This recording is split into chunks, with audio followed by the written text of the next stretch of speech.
আসমান আল্লাহ বানাইছেন কুন ফায়াকুন বইলা, জমিন আল্লাহ বানাইছেন কুন ফায়াকুন বইলা, ফেরেশতা আল্লাহ বানাইছেন কুন ফায়াকুন বইলা, জান্নাত জাহান্নাম আল্লাহ বানাইছেন কুন ফায়াকুন বইলা। কিন্তু আমারে আপনারে আল্লাহ পাক কুন ফায়াকুন বলে বানাই নাই। আল্লাহ বলে মানুষ বানাইতে আমি খলাকতু বিয়াদাইয়া, আমি আমার নিজের হাত দিয়া মানুষ বানাইছি। কারণ এই চেহারার মধ্যে এত দামি কপাল, এই কপাল দিয়ে বান্দা আমার কুদরতি কদমে সেজদা দিবে। এই কপালটার এত দাম, এত দাম, ফেরেশতাদের হাতে বানাইলেও হয় না, কুন ফায়াকুন বললেও হয় না, আদেশ দিয়া বানাইলেও হয় না। যেই কপাল আমি আমার সেজদার জন্য বানাইছি, এই কপালটা আমি আমার হাত দিয়া আদর করে বানাইছি। এজন্য আল্লাহ পাক কইরে জমিন আমি আল্লাহ অপেক্ষায় আছি কখন আমার বান্দা ওয়াজ মাহফিলে যায় দিলটা নরম কইরা আমি আল্লাহর কদমে সেজদা দিয়ে দেয়। পিছনের সব গুনাহ এক সেজদার বিনিময়ে আমি আল্লাহ মাফ কইরা দিমু। আমি তো তার তওবার অপেক্ষায় لولا مشائخ ركا والشباب خشا والأطفال ردا والأنعام رتا لجعلت السماء حديدا والأرض خفصفا والتراب رمادا وما أنزلت من السماء قطرا وما أنبت من الأرض نباتا بل أنزلت عليكم العذاب صبا। আল্লাহ পাক কইরে জমিন শুন, যতদিন পর্যন্ত এই জমিনে চার দল মানুষ থাকবে আমি আল্লাহ জমিন টিকায় রাখবো। আসমান আসমানের জায়গায়, জমিন জমিনের জায়গায় দাঁড় করায় রাখবো। যতদিন পর্যন্ত চার দল মানুষ জমিনের মধ্যে থাকবে। এই চার দল কারা কারা শুনবার ইচ্ছা কার কার আছে একটু হাত উঠে আল্লাহকে দেখান। আল্লাহ তুমি কবুল করো, জোরে বলি আমিন, আরো জোরে বলি আমিন। একটু আওয়াজ দেন লিল্লাহে তাকবীর। হয় নাই? আরো জোরে লিল্লাহে তাকবীর। প্রশংসা করব কার? আরো জোরে কার? वहदत की हिफाजत नहीं बेकुवत बाजू, वहदत की हिफाजत नहीं बेकुवत बाजू, आती नहीं कुछ कामी हाक़ल खुदा दाद, आती नहीं कुछ कामी हाक़ल खुदा दाद।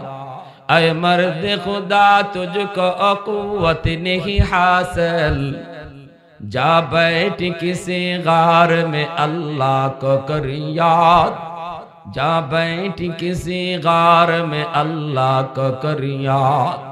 ये सच है कि बातिल की तरफदार नहीं हम, गद्दार न समझो हमें गद्दार नहीं हम, गद्दार न समझो हमें गद्दार नहीं हम। এক নাম্বার বলেন আল্লাহ পাক বলতেছেন জানোনি যে চার দলের কারণে আমি জমিন টিকায়। এক নাম্বার হলো লাউলা মাশাইখ রুকা, এই জমিনের ভিতরে এমন কিছু বান্দা বান্দি আছে রে জমিন, যেই জমিনে এমন আমার কিছু বান্দা বান্দি আছে বয়স তার হয়ে গেছে বয়স্ক, কোমরে তার ব্যথা, হাঁটুতে তার ব্যথা, মাথায় তার ব্যথা, রুকু করতে গেলে তার বড় কষ্ট হয়, সেজদা দিতে গেলে তার বড় কষ্ট হয়, না না কোমর বাঁকা করতে পারে না, বাঁকা করতে পারে না। এরপরও আমার বান্দা কষ্ট করে করে যখন আমার কদমে সেজদা দেয়, তার সেজদার দিকে তাকাইলে এই জমিনের প্রতি আমার বড় মায়া লেগে যায়। এজন্যই আল্লাহ পাকের নবী, রহমতের নবী, মসজিদে নববীতে নবী নামাজ পড়েন। আল্লাহর নবী ইমাম মসজিদে নববীতে আলী রাদিয়াল্লাহু তাআলা আনহু বের হয়েছেন, নবীজির পিছনে তিনি নামাজ পড়বেন। কিন্তু একটা চিকন গলি, ওই গলি দিয়ে তিনি পার হয়ে মসজিদে নববীতে যেতে হবে। কিন্তু ভাইরে গলিতে ঢুকে তিনি দেখতে পেলেন একজন বৃদ্ধ মানুষ, বয়স্ক মানুষ। এ যুবক একটু খেয়াল করো, সমাজের বয়স্ক মানুষগুলি তোমার বাবার বয়সের, দাদার বয়সের, নানার বয়সের, এদের দোয়া তোমার জীবনের জন্য কত বড় চাবি, সফলতার কত বড় চাবি। ঘটনাটা শোনো, নবীজির সাহাবী আলী রাদিয়াল্লাহু তাআলা আনহু বের হলেন নবীর পিছনে নামাজ পড়বেন। ইমামকে কায়সারওয়ারে দু জাহান রাহমাতুল লিল আলামিন আমার আপনার নবী মসজিদে নববীর ইমাম, নামাজে শরীক হবেন আলী। ঘর থেকে নির্ধারিত টাইমে বের হয়েছেন, চিকন একটা গলি, গলিতে যাইয়েই দেখেন একজন বুড়া মানুষ লাঠিতে বর দিয়া গলি পার হয়। আলী চিন্তায় পড়ে গেলেন, এত চিকন, যদি টাইম মতো নবীর পিছনে যায় নামাজ ধরতে হয়, প্রথম রাকাত যদি পাইতে হয়, তাহলে এই বুড়া মানুষটার পিছনে পিছনে হাঁটলে পাবেন না, কারণ ইনি তো বৃদ্ধ মানুষ।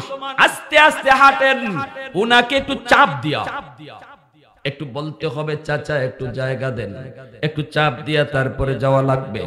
আলী রাদিয়াল্লাহু তাআলা আনহু চিন্তায় পড়ে গেলেন। এইবার নিজের মনকে জিজ্ঞেস করেন, আরে আলীর মন একটু বল, তুই কি নবীর পিছনে যায় প্রথম রাকাতেই নামাজে শরীক হবি, নাকি এই বৃদ্ধ মানুষটারে কষ্ট দিবি না, ওনার পিছনে পিছনে যায় ওনাকে সম্মান দিবি?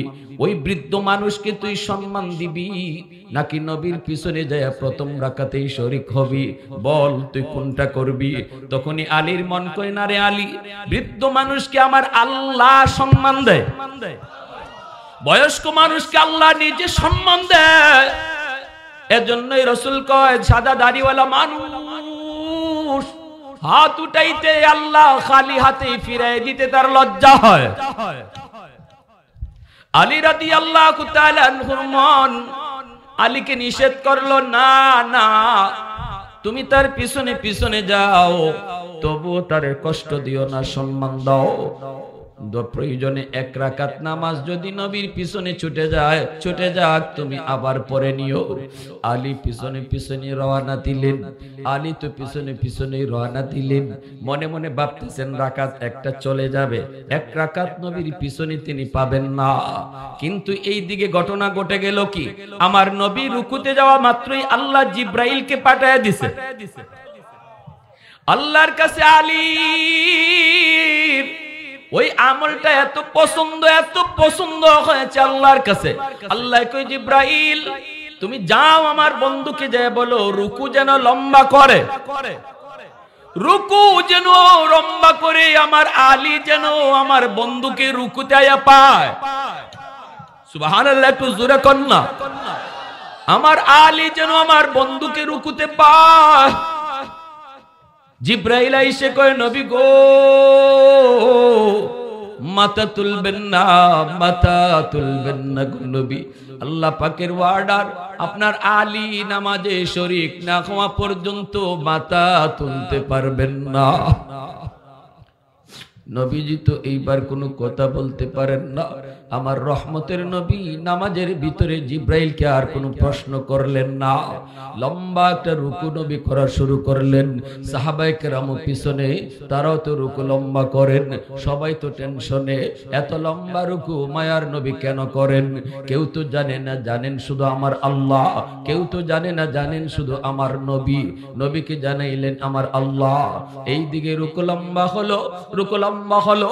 এজন্যই তো আমার নবী রহমতের নবী কয়, বাবা কবরে শুয়ে গেছে, এই বাবার জন্য তুমি কিছু পাঠাইতে চাও, এই বাবার জন্য তুমি কিছু পাঠাইতে চাও। আমার রাসূল কয়, বাবার বন্ধু বান্ধব কারা আছে দেখো, বাবার সমবয়সের মানুষ কারা আছে দেখো, তাদেরকে পাইলে পরে বাবার মতো শ্রদ্ধা করো। ইকরামু সাদিকিহিমা মিন বাদিহিমা, বাবার বন্ধুদেরকে বাবার মতো শ্রদ্ধা করো, বাবার মতো সম্মান করো, বাবার মতোই সাহায্য করো, বাবার মতোই তাদেরকে কিছু খাওয়াও, কিছু পরাও। যদি তা বাবার বন্ধুকে একটা লুঙ্গি কিনে দাও, বাবার বন্ধুকে তুমি 1000 টাকা দাও, আল্লাহর নবী কয় যেন বাবার কবরেই তুমি লুঙ্গিটা পৌঁছে দিছো, যেন বাবার কবরে তুমি লুঙ্গিটা পৌঁছায় দিছো। বাবার বন্ধুকে তুমি সম্মান করেছো, তোমার এই সম্মানের কথা আল্লাহ বাবার কবরে পৌঁছায় দিবে। এজন্যই তো আমার নবী আম্মাজান আয়েশা সিদ্দিকা রাদিয়াল্লাহু তাআলা আনহাকে নিয়ে বসে আছেন, খাঞ্চা বড় রুটি, নবীজি রুটি খাইতেছেন না, কান্দেন। আম্মাজান কয়, নবী গো কান্দেন কেন? আল্লাহর নবী কয়, আয়েশা আমার খাদিজার কথা মনে পড়ে গেছে। আজ তো তোমাদের নিয়ে আমি অনেক রুটি খাই, কিন্তু খাদিজাকে নিয়ে একটা রুটিও এইভাবে বসে খাইতে পারি নাই, এজন্য খাদিজার কথা মনে পড়ে গেছে।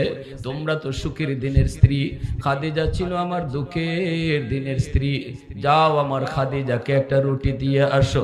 আম্মাদান আয়েশা বলে, নবী গো খাদিজা তো কবরে শায়িত, রুটি খাওয়াবো কেমন করে? আমার রাসূল কয়, খাদিজার একজন বান্ধবী আছে নাফিসা। আল্লাহু আকবার। ও আয়েশা, আমার খাদিজার একজন বান্ধবী আছে নাফিসা, নাফিসাকে রুটিটা খাওয়াও, তাহলে আমার খাদিজাকে রুটি খাওয়ানো হয়ে যাবে। একটু জোরে কোন সুবহানাল্লাহ। আজকে দেখা যায় কবরস্থানের উদ্যোগে মাহফিল, এই কবরস্থানে কারো বাবা, কারো মা, কারো দাদা, কারো দাদি, অনেক বড় কবরস্থান, আপনজন প্রিয়জন শুয়ে আছে, ঠিক না? তাদের জন্য কি পাঠাবো? আমার নবী কয়, একটা আমল হলো তাদের বন্ধু বান্ধব কাউকে দুনিয়ায় পাইলে কোনোদিন বেয়াদবি করবা না। বেয়াদবি যদি করো, বাবার কবরে বাবায় কষ্ট পাবে। আর যদি তাদেরকে সম্মান করো, হাদিয়া দাও, ওই হাদিয়াটা আল্লাহ বাবার কবরে পৌঁছায় দিবে। মা যাদের সাথে চলতো তাদেরকে পাইলে মার মতো শ্রদ্ধা করো, মার কবরে আল্লাহ তোমার এই খেদমত পৌঁছায় দিবে। আরেকটা আমলের কথা নবী বলেছেন, সিলাতুর রাহমিল্লাতি লা তুসালু ইল্লা বিহিমা। বাবার যারা রক্তের মানুষ তাদেরকে পাইলে পরে বাবার মতোই তাদের খোঁজ খবর রাখো। মার যারা রক্তের মানুষ তাদের খোঁজ খবর তুমি রাখো। নবীজি বলেন, বাবার রক্তের মানুষ হলো চাচা, বাবার রক্তের মানুষ হলো ফুফু, বাবার রক্তের মানুষ হলো চাচাতো ভাই বোন, বাবার রক্তের মানুষ হলো ফুফাতো ভাই বোন। তাদের খোঁজ খবর নাও, তাদের দেখশন নাও, তাদেরকে সাহায্য সহযোগিতা করো। নবীজি বলেন, বাবা নাই, বাবার রক্তের মানুষ চাচাকে তুমি যখন একটা ফোন দিছো, চাচা কেমন আছেন, আমার নবী কয়, যেন বাবার কবরে তুমি ফোনটা লাগাইছো, যেন বাবারই তুমি কবরে জিগাইতেছো, আব্বা তুমি কবরে কেমন আছো। ফুফুরে একটা ফোন দিছো, ফুফু হলো বাবার রক্তের মানুষ, যেন বাবার কবরে তুমি ফোন দিয়া বাবার খবর নিতেছো। মা দুনিয়ায় নাই, মা রক্তের মানুষ দুনিয়াতে আছে, যেমন খালা, মামা, খালা তো ভাই বোন, মামা তো ভাই বোন, তাদেরকে তুমি একটা ফোন দিলা। রাসূল কয়, যেন মার কবরে তুমি ফোন লাগাইছো। সুবহানাল্লাহ, জোরে কইবেন না? এই কথাগুলি আমি নবীর হাদিসের কথা বলতেছি।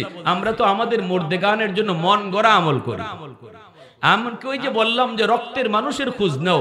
আর আমাদের সমাজের চিত্র হলো, আমি যদি শিল্পপতি হয়ে যাই, কোটিপতি হয়ে যাই, তাহলে রক্তের চাচাতো ভাইয়ের পরিচয় দিতে চাই না, আপন রক্তের মানুষের পরিচয় দিতে চাই না। অথচ আবার রাসূল কয়, বাবার জন্য 10টা 20টা গরু জবাই কইরা জিয়াফত করার চেয়ে বাবার রক্তের মানুষকে তুমি একটু সাহায্য করলে এই সওয়াবটা বেশি হয়।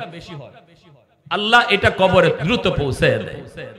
এজন্যই আল্লাহর নবী যখন রুকুর মধ্যে রুকু লম্বা করেন, জিব্রাইল আইসা রুকুর মধ্যে লম্বা করায় দিয়েছেন। আল্লাহর নবী তো টেনশনে, আলী কেন আজকে দেরি করলো আর আমার এই রুকু লম্বা করতে হলো, এখন তো জিগানো সম্ভব না। আলী যেই মাত্র আইসা নামাজে শরীক হইছেন, তখন জিব্রাইল বলতেছেন, ইয়া রাসূলুল্লাহ, এবার আপনি মাথা উঠান। একটু আওয়াজ দিয়ে এখন সুবহানাল্লাহ। আল্লাহর নবী, রহমতের নবী বলেন, কোন কথাই নবী বলতে রাজি হন না। নামাজ শেষ করার পর নবী বলতেছেন, সাহাবীরা একটু সামনে আগাও। কই আমার আলী, তুমি সামনে আসো। আলী সামনের দিকে আগালেন। নবীজি বলতেছেন, আলী, ও আলী, আজকে নামাজে আসতে দেরি হলো কেন? আলী বলেন, কই গো নবী, দেরি হয় নাই, দেরি হয় নাই, আমি তো আপনাকে রুকুতে আইসা পাইছি। আল্লাহ নবী কয়, আলী কেমনে রুকু পাইছো খবর নাই। জিব্রাইল আমাকে রুকু লম্বা করায় দিছে আমার আল্লাহর আদেশে। একটাই কথা, তুমি রুকু পাইলে আমি মাথা তুলব, কিন্তু নামাজের ভিতরে আলী রে, আমি তো জিব্রাইলকে কোনো প্রশ্ন করতে পারি নাই, আমার আল্লাহকেও জিগাইতে পারি নাই, পারবার কথাও না, নামাজের ভিতরে কোনো কথা বলা যায় না। ও আলী একটু বলো, আমার সাহাবীরা অনেক লম্বা রুকু করছে, তাদের মনেও প্রশ্ন, কেন প্রথম রাকাতের রুকুটা এত লম্বা হলো? সমাধান তুমি আলী, তুমি দিতে হবে। এইবার আলী তিনি এইবার কান্না শুরু করে দিয়েছেন। এখন আলী বুঝতেছে, হায় রে, এত বড় ঘটনা ঘটে গেছে, আমি তো টের পাই নাই। আমি তো মনে করছিলাম রুকু একটা চলে যাবে, কিন্তু আইসা আমি নবীকে রুকুতে পাইলাম, কিন্তু কেমনে পাইলাম এখন তো বুঝলাম। নবীজি কয়, আলী একটু ক কি এমন নেক আমল করেছো, কি এমন আল্লাহকে রাজি করেছো, তোমার জন্য আল্লাহ নামাজের রুকু লম্বা করে দিল। আলী রাদিয়াল্লাহু তাআলা আনহুর চোখ থেকে দর দর করে পানি পড়ে, আর কান্দে, আর কয়, নবী গো, তেমন তো নেক আমল মনে পড়ে না। নবী গো, এত নেক আমল কর মনে পড়ে না, তবে যদ্দূর মনে পড়ছে গো নবী, আমি তো টাইম মতোই ঘর থেকে বের হয়েছি আপনার পিছনে নামাজ ধরার জন্য, কিন্তু ওই যে একটা চিকন গলি, ওই গলিটা তো আপনিও দেখছেন। নবী কয়, হ দেখছি। এই গলিতে ঢুকেই দেখি একজন বৃদ্ধ মানুষ লাঠি বর দিয়া ওই গলিটা তিনি পার হয়, আমি তো তার পিছনে পিছনে, কিন্তু চিন্তায় পড়ে গেলাম, যদি আপনাকে রুকুতে ধরতে হয় ওনাকে চাপ দিতে হবে, আমার মন রাজি হয় নাই। না না, মুরব্বী মানুষকে আমার আল্লাহ সম্মান করে, আমিও সম্মান করব। আল্লাহ নবী মিম্বর থেকে নাইমা আলীকে বুকে লইয়া জড়ায়া কান্না শুরু করে দেয়। নবী কয়, আলী বুঝো, এবার একজন মুরব্বী মানুষকে সম্মান করলে আল্লাহ কি পরিমাণ খুশি হয়। জোরে কোন সুবহানাল্লাহ, আর একটু জোরে কোন না সুবহানাল্লাহ। আমার নবী রহমতের নবী, মায়ার নবী, এইবার তিনি সাহাবীদেরকেও লক্ষ্য করে বললেন, সাবধান সাবধান, মুরব্বীদের সাথে বেয়াদবি করবা না, মুরব্বীদের সাথে বেয়াদবি করলে কবরে শাইতো বাবা কষ্ট পায়, মা কষ্ট পায়। এজন্যই আল্লাহর নবী রহমতের নবী কয়, হাদিসে কুদসি আল্লাহ পাক কয়, প্রথম একদল, যেই দলের কারণে আমি জমিন টিকায় রাখলাম, প্রথম দল হলো সমাজের ভিতরে এমন কিছু মুরব্বী, আমার কিছু বৃদ্ধ বান্দা বান্দি, যারা রুকু করতে কষ্ট হয়, সেজদা দিতে কষ্ট হয়, তাদের রুকু সেজদার দিকে তাকাইলে জমিন টিকায় রাখি। দুই নম্বরে আল্লাহ কয়, ওয়াশাবাবু খুশা, এই জমিনের ভিতরে এমন কিছু যুবক রয়েছে, যেই যুবক যৌবনের পাগলামি করে না, তার যৌবনের পাগলামিও তার আছে, তার বন্ধুদের মতো তারও এরকম জিনা বিচার করতে মন চায়, বন্ধুদের মতো তারও গান বাজনা করাইতে মন চায়, বন্ধুদের মতো তারও চুরি ডাকাতি করতে মন চায়, বন্ধুদের মতো তারও এরকম মারামারি করতে মন চায়। কিন্তু না, আল্লাহ পাক কয়, আমি দেখি জমিনের ভিতরে কিছু যুবক যৌবনের পাগলামি করে না, মাথার মধ্যে আমার নবীর সুন্নাত যৌবনে পাওয়া যায়, মুখে আমার নবীর সুন্নাত দাড়ি দেখা যায়, তার আমি দেখি তারে মসজিদে, আমি দেখি আমি আল্লাহ দেখি তারে বাপ মার সেবায়, আমি দেখি তারে উলামায়ে কেরামের তাজিম, আমি আল্লাহ দেখি সে গানের আয়োজন না কইরা ওয়াজ মাহফিলের আয়োজন করে না, দিলের ভিতরে নাপাক প্রেম জমায় না, আমি আল্লাহর প্রেম অন্তরের ভিতরে জমায় না। ওই যুবকের দিকে যখন আমি আল্লাহ তাকাই, তখন এই জমিনের প্রতি আমার মায়া লেগে যায়। ঢাকা ইউনিভার্সিটিতে গেলাম, আমার বন্ধু আমাকে দাওয়াত করলো, যাইয়া আমি জোহরের নামাজ পড়লাম, নামাজের পর বন্ধুর সাথে হাত মিলাইলাম, তাকে দেখি একটা যুবক, চেহারা নুরানি চেহারা, সাদা একটা পাগড়ি মাথায়, লম্বা একটা জুব্বা, কচকচে কালা দাড়ি, যেন ইউসুফ নবীর মতো তার সুন্দর লাগতেছে। আমি তো মুগ্ধ হয়ে গেলাম। আমার দোস্ত কই, দোস্ত কেমন মনে হয়? আমি বললাম, মনে হয় কোন মাদ্রাসায় পড়ায় নতুবা পড়ে। দোস্ত কই, না রে দোস্ত, মাদ্রাসায় বারান্দায় যায় নাই, ছোট কাল থেকে স্কুলে লেখাপড়া করে ঢাকা ইউনিভার্সিটি আসছে, জন্মদারিটা পর্যন্ত কামায় নাই। আল্লাহু আকবার, জোরে বল। এ যুবক, তোমার মতো একজন যুবকের কারগুজারি বলতেছি, ও যদি ইউনিভার্সিটিতে পড়া নিজের নবীর সুন্নাত মতো চালাইতে পারলো, ও যদি ইউনিভার্সিটিতে পড়া দিলের ভিতরে আল্লাহর প্রেম জমাইতে পারলো, তুমি কেন পারবা না? তুমি কেন পারবা না? সমাজের দোহাই দিয়া কখনো আল্লাহর কাছ থেকে বাঁচা যাবে না রে যুবক। কত যুবক যৌবনে কবরে চলে গেল, কত যুবক ডানে তাকাইলে দেখবা খেলার সাথী কবরে, বামে তাকাইলে দেখবা লেখাপড়ার সাথী কবরে চলে গেছে। ঘুমাইলো, জীবনের শেষ ঘুম ঘুমায় গেল, আর ঘুম থেকে উঠে না। এমন যুবক আসেনি না নাই? একটু জোরে বলো, আসেনি না নাই? আমি বললাম, যুবক কও কি তুমি কি মাদ্রাসায় পড়ো নাই? আপনি কি মাদ্রাসায় পড়েন নাই? কই না হুজুর। আপনি আমারে আপনি কইেন না, আপনি আপনি আমারে তুমি বলেন। হুজুর আমি আপনার খুব ভক্ত, হুজুর আমি আপনার খুব ভক্ত। আমি বলতেছি দোস্ত একটু কও না কেমনে কি? তখন আমার দোস্ত কই, সে ঢাকা ইউনিভার্সিটিতে যখন ভর্তি হয়, ভর্তি পরীক্ষায় সর্বোচ্চ নাম্বার পাইছে। ঢাকা ইউনিভার্সিটিতে সর্বোচ্চ নাম্বার পায় ভর্তি। এরপরে ইংলিশে অনার্স নিছে, ওই ইংলিশে অনার্সে ফার্স্ট ক্লাস ফার্স্ট হয়েছে। ঢাকা ইউনিভার্সিটির সর্বোচ্চ ভালো ছাত্র, সমস্ত টিচাররা তারে চিনে, সমস্ত ছাত্র ছাত্রীরা তারে চিনে। এই অবস্থায় আমি তার বুকে জড়ায় দইরা চোখের পানি চলে আসলো, আর বলতেছি যুবক, এই ইউনিভার্সিটি এমন একটা জায়গা, যেই জায়গায় একজন মানুষ তার চরিত্র ঠিক রাখতে পারে না। কেমনে তুমি এই জায়গায় থাকতেছো? মেয়েরা কত বেপরদায় চলে, নিজেরে কেমনে তুমি সামলাইলা?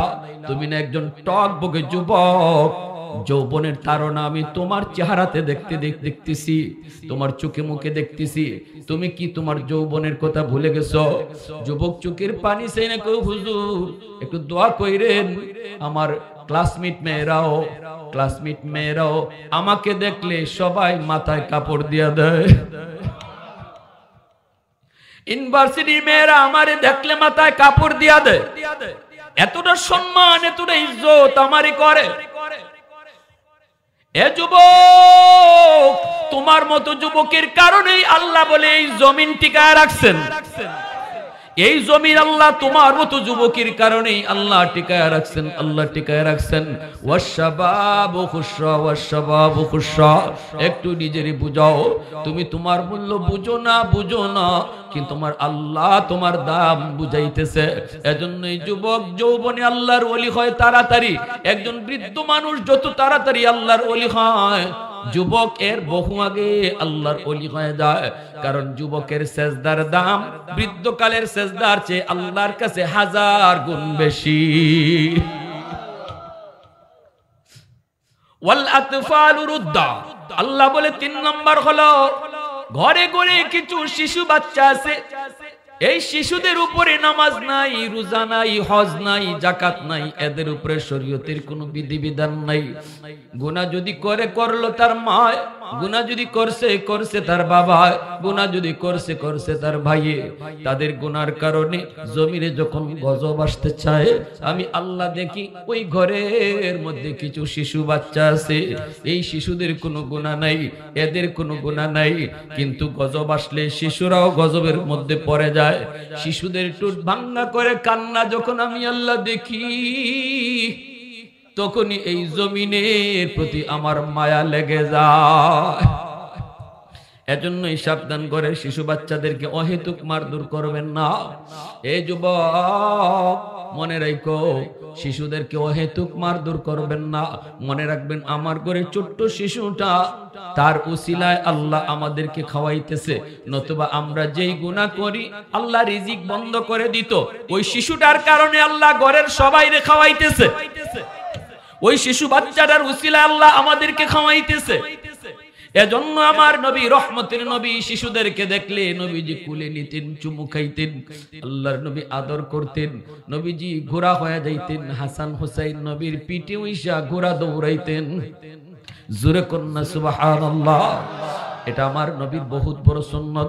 শিশুদেরকে মায়া করা, আদর করা, এটা আমার নবীর বহুত বড় সুন্নত। 4 নম্বরে আল্লাহ কয় ওয়াল আনআমুরুত্তা, জমিনের ভিতরে কিছু গরু ছাগল হাঁস মুরগি আছে, এদেরও কোনো গুনাহ নাই, এদের উপরে শরীয়তের কোনো বিধিবিধান নাই। জমিনে যদি মানুষের গুনার কারণে গজব হয়, এই গজবের মধ্যে হাঁস মুরগি গরু ছাগল গুলোও পড়ে যায়, অথচ তাদের উপরে নামাজ রোজা ফরজ করি নাই আমি আল্লাহ। গজবের মধ্যে গরু ছাগল পশু পাখি পড়ে যায়, এদের দিকে তাকাইলো জমিনের প্রতি আমি আল্লাহর বড় মায়া লেগে যায়। হাকিমুল উম্মত মুজাদ্দিদ মিল্লাত আশরাফ আলী থানভী নাম শুনছেন না? বিবি সাহেব গেছে একটু বেড়াইতে বাপের বাড়ি, আর কয়ে গেছে স্বামী গো একটা মুরগি আছে খাসার মধ্যে থাকে, সকালবেলা মুরগি সহ মুরগির বাচ্চাটারে টাইম মতো চাইরেন। ইনি কইছে ঠিক আছে স্যার মনে। চলে গেছে ইনি থানভী রহমতুল্লাহি আলাইহি ফজরের নামাজ পড়া কিতাব লিখতে বসছেন। ওনার তো লেখালেখি শুধু লিখতে বসছেন, লিখতে লিখতে ভুলে গেছেন এদিকে মুরগির বাচ্চার টাইম হয়ে গেছে, সারা আর খবর নাই। যেই টাইমটাতে মুরগি সারবার কোথায়, এই টাইমটাতে ওনার খবর নাই। ইনি লেখার তালে হঠাৎ করে লেখা বন্ধ হয়ে গেছে, মাথায় আর কোনো লেখা আসে না, কিতাব লেখা বন্ধ। কারণ ইলমে লাদুনি আল্লাহর পক্ষ থেকে জ্ঞান পাইয়া ওনারা লিখেন। মুরগিটা কষ্ট পাইতেছে, এজন্য ওনার খবর নাই, লিখা বন্ধ হয়ে গেল। হাকিমুল উম্মত থানভী চিন্তায় পড়ে গেলেন, ঘটনা কি? আল্লাহ পাকের পক্ষ থেকে কোনো কিছু আসছে না কেন, মাথায় কিছু আসছে না কেন? অস্থির হয়ে গেলেন, লেখা বন্ধ করে দিলেন। দ্রুত তিনি ওযু করলেন, এরপরে চিন্তা করে করে পেয়ে গেলেন, হায় হায় আমি তো মুরগিরে কষ্ট দিচ্ছি, মুরগির বাচ্চাগুলারে কষ্ট দিচ্ছি। দৌড় দিয়া যাইয়া মুরগির খাঁচা থেকে মুরগির বাচ্চা সহ তিনি বের করে দিলেন। এরপরে শুকরিয়া আদায় কইরা যখন কলম নিয়ে বসলেন, অটো আল্লাহর পক্ষ থেকে চলে আসলো। একটু জোরে করুন না সুবহানাল্লাহ। অতএব আমাদের সমাজেও পশু পাখি সাবধান, মনে রাখবেন অহেতুক কষ্ট দিবেন না। কারণ আমার যে গুনাহ, এই গুনার কারণে আমি বহু আগে ধ্বংস হয়ে যেতাম, ওই গরু আর ছাগলটার উসিলায় আল্লাহ আমারে বাঁচিয়ে রাখছে। কারণ তাদের কোনো গুনাহ নাই, তাদের কোনো গুনাহ নাই। এজন্য আমার ভাইয়েরা, আল্লাহ পাক রব্বুল আলামিন কয় জানো এই জমিন আমি কাদের উসিলায় টিকায় রাখছি? ওই বুড়া মানুষটা এখনো সেজদা করে, মাদ্রাসা আছে বিদায়। ওই যুবক তার কলিজায় আল্লাহর ভয় আছে, এখনো উলামায়ে কেরামের হরকত আছে বিদায়। ওই মাদ্রাসায় পড়ে যেই ছেলেটা আজকে পাগড়ি নিব, তার মা বাবার মাথায় আল্লাহ হাসরের মাঠে নিজে পাগড়ি পরাইয়া দিবে। সুবহানাল্লাহ জোরে কোন কি ভাই? মাথায় পাগড়ি পরাইব উস্তাদ, আর বাপ মার মাথায় পাগড়ি পরাইবেন কে? মান কারা আল কুরআন ওয়া আমিলা বিমা ফিহি উলবিসা ওয়ালিদাহু তাজান ইয়াউমাল কিয়ামা দাউহু আহসানু মিন দাউইশ শামস আও কামা ক্বালান নবী আলাইহিস সালাম।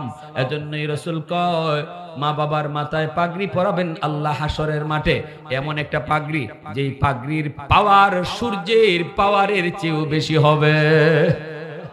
এতটা ইজ্জত আল্লাহ বাপ মারে দিবেন। কেন দিবেন জানেন? কারণ এসে মা বাবা সমাজের তালে তালে চলে নাই, সমাজের স্রোত চলতেছে স্কুল কলেজের দিকে। 100টার মধ্যে 90টা পোলাপান স্কুল কলেজের দিকে, সমাজের স্রোত হলো স্কুল কলেজের দিকে। আর যেই বাবা সন্তান নিয়ে মাদ্রাসার দিকে রওনা দেয়, যেই দাদা নাতি লইয়া মাদ্রাসার দিকে রওনা দেয়, সে স্রোতের উল্টা চলতেছে। কতজনে কত টিটকারি করতেছে, কই ফুলাটারে নষ্ট করো না, ফুলাটারে ধ্বংস করো না, খাইবো কেমনে, চলবো কেমনে, বউ ফালবে কি কইরা, কত কথা। এরপরও কোনো কান দেয় না, কয় না না আমি দুনিয়া চাই না, আমি আমার সন্তানকে দিয়ে আখিরাত আমি চাই। এই নিয়ত কইরা শত গালমন্দ সহ্য কইরা যখন উল্টা পথে রওনা দেয়, আল্লাহ কয় বান্দা তখনই আমি তোমার জন্য পাগড়ি বানায়া রাখছি। আল্লাহু আকবার জোরে বলেন। আমি একটা জেনারেল ফ্যামিলির সন্তান, আমার আব্বা জেনারেল শিক্ষিত, সরকারি হেলথ ইন্সপেক্টর রিটায়ার্ড। আমার ভাই ইমিডিয়েট ছোট ভাই, আপন ছোট ভাই, ঢাকা ইউনিভার্সিটি থেকে আইন বিভাগে লেখাপড়া কইরা আওয়ামী লীগ আমলে আইন মন্ত্রণালয়ের সহকারী সচিব ছিল, বর্তমানে আইন উপদেষ্টা আসিফ নজরুলের একান্ত সচিব। আসিফ নজরুলের খুব খাস ছাত্র, তিনি টান দিয়া তার একান্ত সচিব বানায় নিছেন। এতটা পর্যায়ে আল্লাহ তারে নিছে। তারপরে আমার ছোট ভাই, এরপরে ছোট ভাই ঢাকা ইউনিভার্সিটি লেখাপড়া শেষ করে আমেরিকাতে ফ্যামিলি সহ সেটেল, সবাই ওই লাইনে। আমি স্কুলে পড়ছি প্রথম ক্লাস 5 পর্যন্ত, কারণ তখন আমাদের সময়ে মাদ্রাসায় অঙ্ক ইংরেজি একবারই ছিল না। এখন আলহামদুলিল্লাহ মাদ্রাসায় স্কুলের সমমানের অঙ্ক ইংরেজি নুরানি বিভাগে রাখা হয়েছে, যেন আপনার ছেলেটা মাদ্রাসায় 5 বছর পড়ার পর যদি সে ডাক্তার হতে চায় আপনি হাই স্কুলে ভর্তি করেন, কোনো অসুবিধা নাই। সে ইসলামের মৌলিক জ্ঞান দিলের ভিতরে নিয়ে সে তখন স্কুল কলেজে লেখাপড়া করবে, নামাজ ছাড়বে না, বাপমার সাথে বেয়াদবি করবে না, কোরআনের বিরুদ্ধে যাবে না, নাস্তিকদের ভিড়ে গেল নাস্তিক হবে না, কোরআনের সৈনিক হবে, ঠিক কি না? কারণ শিশুকালে তার দিলের ভিতরে কোরআন ঢুকাইয়া দিয়েছেন, 5 বছর নুরানি মাদ্রাসায় পড়াইয়া এরপরে তার স্কুলে নিয়ে দিয়েছেন, কোনো অসুবিধা হয় নাই। কেন আমি 5 বছর স্কুলে পড়াবো? 5 বছর প্রাইমারি আমার স্কুলে পড়ানোর কোনো প্রয়োজন নাই, আমি প্রাইমারিটা মাদ্রাসায় পড়াবো। এখান থেকে সে অঙ্ক ইংরেজিও শিখবে প্রাইমারির, আবার কোরআনের মৌলিক জ্ঞান, ইসলামের মৌলিক জ্ঞান এবং ইসলামের মূল নীতি, সেই মূল নীতিটা তার কলিজার ভিতরে লিখে দেওয়া হবে পাথরে খোদাই করে। কোন কথা? এ জীবন জীবন নয়, মরণের পরেই আসল জীবন, ঠিক কিনা? জোরে কোন? এটাই হলো ইসলামের মূল স্লোগান, এ জীবন জীবন নয়, মরণের পরে আসল জীবন। এই কথাটা আপনার সন্তানের দিলের ভিতরে পাথরে খোদাই করে লিখে দেওয়া হবে। ঢাকা ইউনিভার্সিটিতে বাংলা বিভাগে পড়বে, নাস্তিক হবে না, শাহরিয়ার কবিরের সামনেও কোরআনের পক্ষেই আওয়াজ উঠাবে, ঠিক কি না? যদি সন্তানটারে মাদ্রাসায় পড়ান। কিন্তু আমাদের সময় ছিল না, এজন্য আমার আব্বা স্কুলে পড়াইছেন, প্রাইমারিতে বৃত্তি পাইছি। এরপরে যখন মাদ্রাসায় দেওয়ার সিদ্ধান্ত নিয়েছেন আমার চাচারা বাধা দিয়েছেন। সবাই তো জেনারেল শিক্ষিত, ফুলাটা খাইবো কেমনে? এত ভালো স্টুডেন্ট স্কুলে বৃত্তি পাইলো, এই ফুলারে মাদ্রাসায় দিবেন, জীবন তো শেষ। আব্বা বলেন আমি এত কিছু বুঝি না, আমার ছেলেরে জিগাও স্কুলে পড়বে না মাদ্রাসায় পড়বে। কারণ আমার আব্বা আমাকে শিশুকাল থেকে স্কুলে নিতেন আর মাদ্রাসার গান গাইতেন, মাদ্রাসার প্রশংসা করতেন, বলতেন বাবা তুমি মাদ্রাসায় পড়বা, এখন স্কুলে নিতেছি, কিছু অঙ্ক ইংরেজি এখান থেকে শিখে যাও। ওই মাদ্রাসা শুনতে শুনতে আমার দিলের ভিতরে মাদ্রাসার মহব্বত বসে গেছে।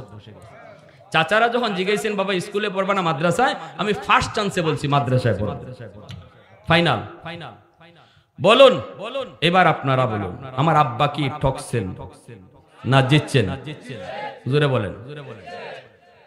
আমি না হয় আমার ভাইয়ের মতো সচিবই হইতাম, কিন্তু আমার ভাই সচিব আপনারা কয়জনে জানেন? কিন্তু আল্লাহর রহমতে, আল্লাহর কোরআনের জ্ঞান শিক্ষা করার কারণে সারা দেশ চিনে, ঠিক কিনা? জোরে কোন? দোয়া করি দোয়া নেই, দোয়া করি দোয়া পাই।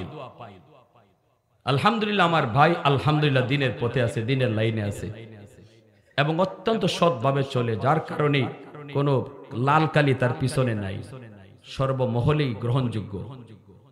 আওয়ামী লীগ আমলে যে সচিব, তত্ত্বাবধায়কের আমলে সে আরো উন্নত, আরো প্রমোশন পেয়ে সচিব, একান্ত সচিব। এটা এই কারণে হয়েছে, আব্বা যদিও জেনারেল শিক্ষিত কিন্তু শিশুকালটাই আমাদের ধর্মীয় শিক্ষায় বড় করছে। এজন্য আপনাদেরকে বলবো, সন্তান ডাক্তার বানান, ইঞ্জিনিয়ার বানান, ব্যারিস্টার বানান, সচিব বানান, অসুবিধা নাই, কিন্তু মনে রাখবেন আমার সন্তানের বড় পরিচয় সচিব নয়, আমার সন্তানের বড় পরিচয় হলো সে মুসলমানের সন্তান। এর জন্য সবার আগে তারে মুসলমানি শিখাইতে হবে। মুসলমানি শিখাইয়া তারে ডাক্তার বানাও, মুসলমানি শিখাইয়া তারে ইঞ্জিনিয়ার বানাও, মুসলমানি শিখাইয়া তারে প্রফেসর বানাও, তোমার আমার সম্পদ হবে, হাসরের দিনের উসিলা হবে। আল্লাহ আমাদের সবাইকে বুঝার এবং সে অনুযায়ী আমল করার তৌফিক আল্লাহ দান করুন।